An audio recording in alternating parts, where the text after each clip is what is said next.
Hélène Balzac, bonjour. Bonjour.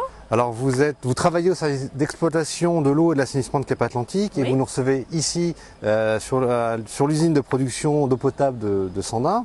Alors au mois d'août dernier, votre collègue Laurent Poignard nous parlait d'un niveau anormalement bas de l'étang de Sandin. Alors avec l'hiver que nous avons eu, qu'en est-il?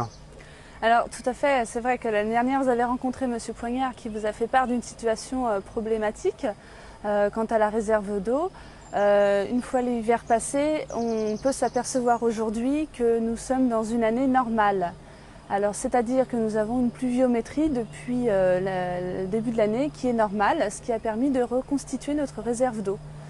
Donc vous voyez ici l'étang de Sandin qui est derrière nous et on voit bien que la réserve s'est reconstituée, ce qui nous permet d'assurer une production d'eau potable sur l'usine.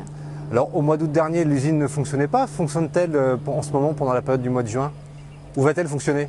Alors, nous avons donc la réserve suffisante pour démarrer l'usine. Elle a démarré en ce début d'année. Nous sommes déjà à une production de 450 000 m3 et elle est prévue de redémarrer pour cet été puisqu'on a sécurisé l'approvisionnement nécessaire en eau potable. Alors, le niveau donc est donc normal, mais permet-il de penser que cet été nous n'aurons pas de restriction d'eau sur la presqu'île?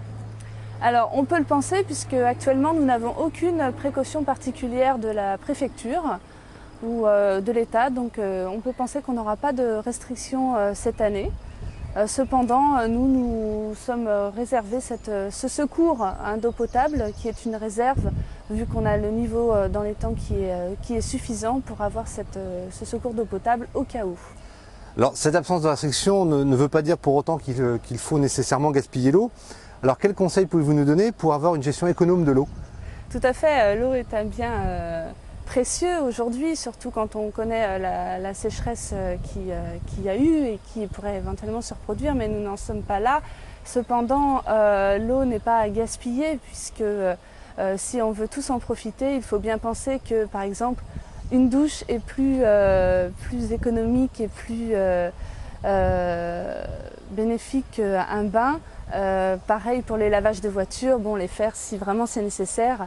Les arrosages de jardin sont à modérer aussi. Faut en fait en faire appel au raisonnable de tout le monde et puis au civisme aussi pour pouvoir sensibiliser à cette eau qui est si précieuse et qu'on souhaite garder bien sûr. Eh bien Hélène Balzac, merci beaucoup pour ces précisions et puis et à bientôt sur La Baule TV. À bientôt.